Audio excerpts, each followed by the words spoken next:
देखिए, अगर आपको हारने से डर लगता है तो जीतने की इच्छा कभी मत करना। देखिए, आज है 6 फरवरी का दिन और आज की वीडियो में जितने भी प्रश्न हैं ये मोस्ट इम्पोर्टेंट और बहुत ही सिलेक्टिव आपकी सभी परीक्षाओं के लिए। तो शुरू से लास्ट तक वीडियो बने रहिए। तो चलिए शुरू करते हैं आज के वीडियो को।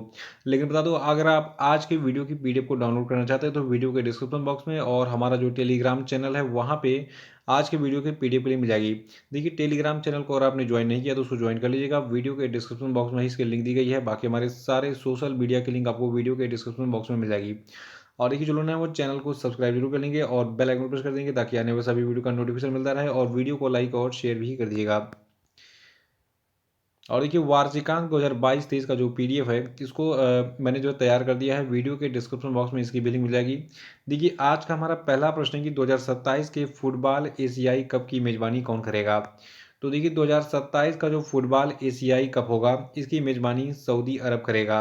और ये निर्णय बहरीन की राजधानी मनामा में 1 फरवरी को जो है एशियाई फुटबॉल परिसंघ की 33वीं कांग्रेस के कार्य के दौरान हुआ। और एक खास बात आपको और बता दें कि देखिए, 26 जून से 16 जुलाई 2023 तक जो इस साल का एशियाई फुटबॉल कप होगा तो ये जो है मेजबानी करेगा कतर। ठीक है, यानी कि कतर में 26 जून से 16 जुलाई 2023 तक एशियाई फुटबॉल कप की मेजबानी की जाएगी।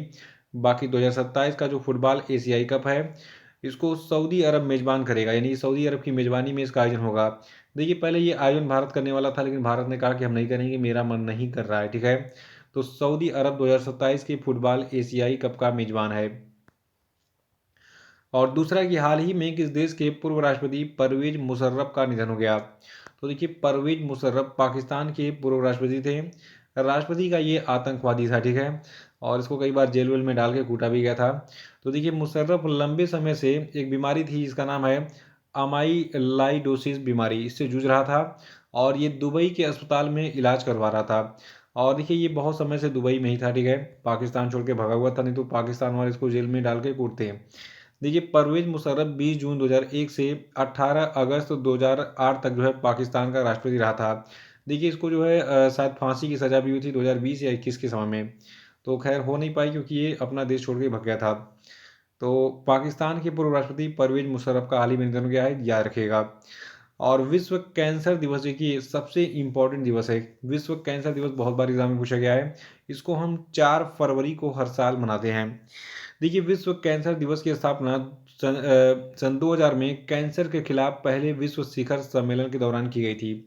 और एक सबसे इम्पोर्टेंट बात ये याद रखना है कि जो आपका क्लोज द केयर गैप है ये जो है 2022, 2023 और 2024 इन तीनों सालों के लिए कैंसर का थीम है।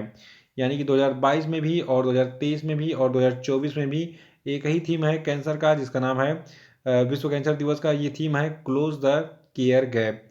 देखिए, कैंसर होता कैसे है, एक जीन है इसका नाम है ओंकोजीन। ठीक है, तो ओंकोजीन जो है ये रिस्पॉन्सिबल होता है कैंसर के लिए। देखिए, वैसे तो ओंकोजीन सबके बॉडी में होता है लेकिन ये एक्टिवेट फॉर्म में नहीं होता है। अगर आप अत्यधिक जो है सनलाइट के मतलब सूर्य की प्रकाश की उपस्थिति में तेज दोपहर में रहेंगे तो उसमें यूवी रेज जो आते हैं यानी कि अल्ट्रा वायलेट किरणें जो आती हैं वो आपकी स्किन पर जब पड़ती हैं तो इस कैंसर जीन को एक्टिवेट कर देती हैं। तो यूवी रे जो है उसे देखिए सनस्क्रीन वगैरह का इस्तेमाल किया जाता है। अगर लोग बीच में जब सोने होने जाते हैं तो पूरे बॉडी में जो है वो सनस्क्रीन यूज़ करते हैं ताकि यूवी रेज का इफेक्ट ना पड़े। तो बहुत सारे इसके और भी कारण हैं, जैसे कि शरीर में कभी कभी कुछ कमियां आ जाती हैं, मेल फंक्शन हो जाता है तो तब भी जो है ओंकोजीन एक्टिवेट हो जाता है और कैंसर हो जाता है लोगों को। तो इन्हीं सब चीज़ों के बारे में जागरूक करने के लिए विश्व कैंसर दिवस 4 फरवरी को हर साल मनाया जाता है। और चौथा प्रश्न है कि हाल ही में पतंजलि फूड्स लिमिटेड ने पाम ऑयल की खेती और प्रसंस्करण के लिए किस राज्य सरकार के साथ हाल ही में एक आशय पत्र पर हस्ताक्षर किया है। तो देखिए, पतंजलि का ये समझौता नागालैंड के साथ हुआ है। अब पतंजलि कंपनी जो है ये नागालैंड में पाम ऑयल की खेती और प्रसंस्करण करेगी। देखिए, नागालैंड सरकार और पतंजलि फूड्स लिमिटेड के बीच में राष्ट्रीय खाद्य तेल मिशन ऑयल पाम के अंतर्गत नागालैंड में पाम ऑयल की खेती और प्रसंस्करण के लिए एक आशय पत्र पर हाल ही में ये हस्ताक्षर हुआ है। देखिए, पतंजलि कंपनी के बारे में अगर बात करें तो इसकी कंपनी की स्थापना 2006 में हुई थी। याद रखिएगा, पतंजलि आयुर्वेद हरिद्वार भारत में स्थित एक भारतीय बहुराष्ट्रीय होल्डिंग कंपनी है। यानी कि ये एक मल्टीनेशनल कंपनी है और पतंजलि की स्थापना 2006 में बाबा रामदेव और आचार्य बालकृष्ण ने की थी मिलकर। तो सोचिए, दो बाबाओं ने मिलकर एक मल्टीनेशनल कंपनी बना ली। आप तो पढ़े लिखे इंसान हैं, आप जो है बहुत कुछ कर सकते हैं। नौकरी यानी कि एक सरकारी नौकरी पाना बहुत बड़ी चीज़ नहीं है, ठीक है। तो आप मेहनत कीजिए, आप भी इसको मतलब आप भी अगर बाबा रामदेव की तरह और बालकृष्ण की तरह मेहनत करेंगे तो आप भी जो है गवर्नमेंट जॉब पा सकते हैं, जैसे इन्होंने एक बहुराष्ट्रीय कंपनी मल्टीनेशनल कंपनी खड़ी कर दी है। तो याद रखिएगा, पतंजलि फूड्स लिमिटेड ने जो है पाम ऑयल की खेती और प्रसंस्करण के लिए नागालैंड राज्य सरकार के साथ हाल ही में एक समझौता किया है। और देखिए, पांचवा प्रश्न हमारा है कि 2023 के लिए भारत का हज कोटा कितना निर्धारित है। देखिए, भारत में हर साल हज का कोटा होता है कि कितने लोग जो है ये हज करने जाएंगे। तो इस बार देखिए कुल 1,75,025 लोग जो है ये हज करने के लिए जाएंगे, ठीक है। तो 1,75,025 निर्धारित किया गया है हज का कोटा। और अभी हाल ही में जो भारत की अल्पसंख्यक मामलों की मंत्री हैं स्मृति ईरानी, इन्होंने इसकी जानकारी दी है कि सऊदी अरब के साथ वार्षिक द्विपक्षीय समझौते के तहत भारत सरकार ने इस वर्ष हज यात्रा के लिए मूल हज कोटा बहाल कर दिया है, जो कि 1,75,025 है। और ये चीज़ देखिए मैंने नोटिस किया था, किसी एग्ज़ाम में पूछी गई थी हज कोटे के बारे में, इसलिए मैं आपको बता रहा हूँ, इसको नोट कर लीजिएगा कि इस साल का हज कोटा कितना है। और छठा प्रश्न कि अंतर्राष्ट्रीय मानव बंधुत्व दिवस कब मनाते हैं हम।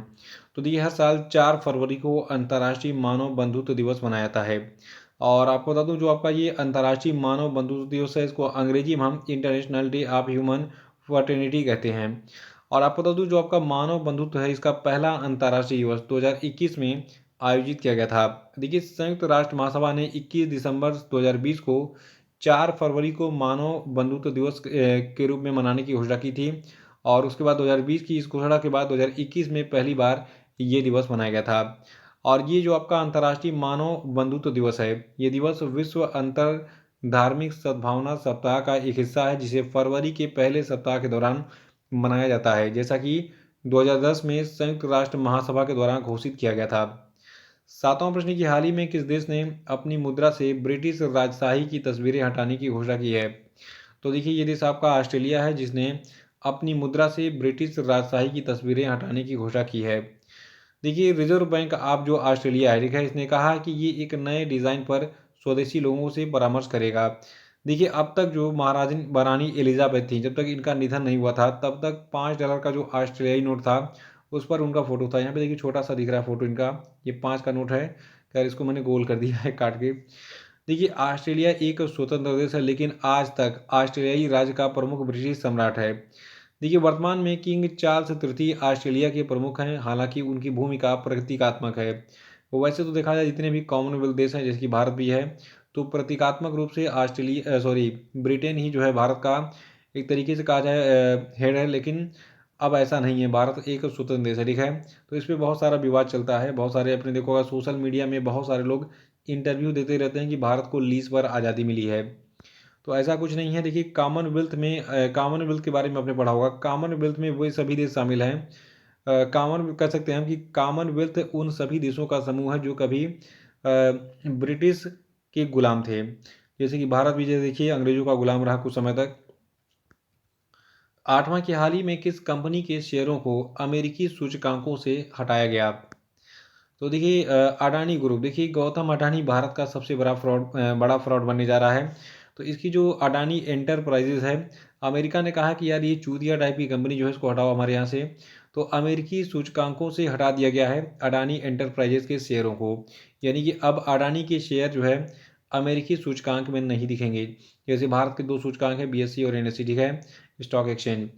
देखिए, एक बयान में कहा गया है कि अडानी एंटरप्राइजेज को स्टॉक में हेराफेरी और अकाउंटिंग फ्रॉड के आरोपों के बाद इंडेक्स से हटाने का फैसला किया गया है। देखिए, S&P और डो जोन्स 7 फरवरी 2023 से अपने सस्टेनेबिलिटी इंडेक्स से जो है इस अडानी ग्रुप के जो है जितने भी शेयर हैं सबको हटा देगा।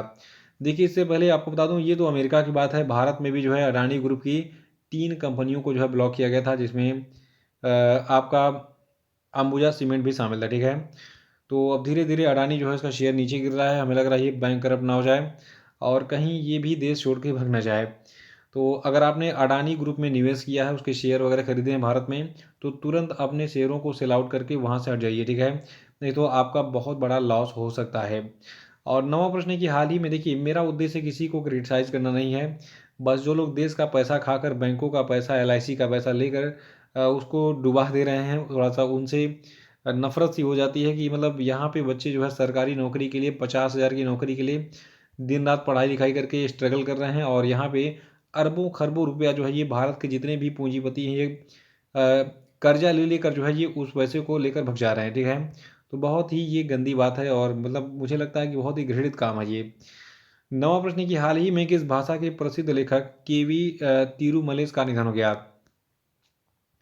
तो देखिए, जो आपके केवी तिरुमलेश हैं ये जो है कन्नड़ भाषा के एक बहुत ही फेमस लेखक थे, और केवी तिरुमलेश का जन्म 1940 में हुआ था। ये एक भारतीय कवि, लेखक और कन्नड़ और अंग्रेजी भाषाओं के आलोचक और एक सेवानिवृत्त प्रोफेसर थे, और इन्हें कन्नड़ 2010 में इनके कविता संग्रह अक्षय काव्य के लिए साहित्य अकादमी पुरस्कार से सम्मानित किया गया था। तो इसको याद रखिएगा। और 10वां कि हाल ही में किसे FIH प्रेसिडेंट अवार्ड 2023 से सम्मानित किया गया। तो देखिए, हाल ही में VK पांडियन जी को जो है FIH प्रेसिडेंट अवार्ड 2023 से सम्मानित किया गया है। देखिए, जो FIH राष्ट्रपति पुरस्कार है यानी कि प्रेसिडेंट अवार्ड है, ये व्यक्तिगत राष्ट्रीय संघों या फिर अन्य संगठनों को हॉकी के मूल्यवान सेवाओं के लिए मान्यता देता है, चाहे प्रत्यक्ष या फिर अप्रत्यक्ष, या उन पहलों का जिनका अंतर्राष्ट्रीय स्तर पर हॉकी पर महत्वपूर्ण प्रभाव उसको दिया जाता है। तो ये थे आपके आज के सभी महत्वपूर्ण प्रश्न, और अब हम बात करेंगे आज के सभी क्वेश्चन पे। देखिए, आज का पहला प्रश्न आपके लिए कि हाल ही में किस राज्य सरकार ने the vision for all school I health कार्यक्रम शुरू किया, बताइए। और आपको बताना कि भारत की पहली हाइड्रोजन ट्रेन कब चलाई जाएगी हेरिटेज रूट्स पर। और तीसरा प्रश्न है कि 2025 के मैड्रिड अंतर्राष्ट्रीय पुस्तक मेले में किस देश को मुख्य देश के तौर पर आमंत्रित किया गया, बताइए। और चौथा कि गुजरात मैरीटाइम क्लस्टर के पहले CEO कौन नियुक्त किया गया, बताइए। 2023 में राष्ट्रीय महिला आयोग का कौन सा स्थापना दिवस मनाया गया, बताइए। और अब हम बात करेंगे कल के पूछे गए सभी क्वेश्चन के सही उत्तरों की। कल का पहला प्रश्न था कि हाल ही में किस देश के ऐतिहासिक बंदरगाह शहर ओडिशा को संयुक्त राष्ट्र के शैक्षिक, वैज्ञानिक और सांस्कृतिक संगठन की विश्व विरासत सूची में शामिल किया गया है। तो देखिए, देश आपका यूक्रेन है। और अभी हाल ही में किस व्यक्ति को मॉर्गन स्टैनली ने भारत के लिए अपना नया कंट्री हेड नामित किया है। तो देखिए, व्यक्ति आपके हैं अरुण कोहली। और देखिए, अभी हाल ही में मध्य प्रदेश का जो भोपाल शहर है इसके इस्लाम नगर गांव का नाम बदलकर जगदीशपुर कर दिया गया है। और भारतीय क्रिकेटर रह गए हैं जोगिंदर शर्मा ने भारतीय क्रिकेट के सभी प्रारूपों से संन्यास ले लिया है। और G20 रोजगार कार्य समूह की बैठक जोधपुर में आयोजित की गई। तो इसी के साथ आज का वीडियो समाप्त होता है। जय हिंद।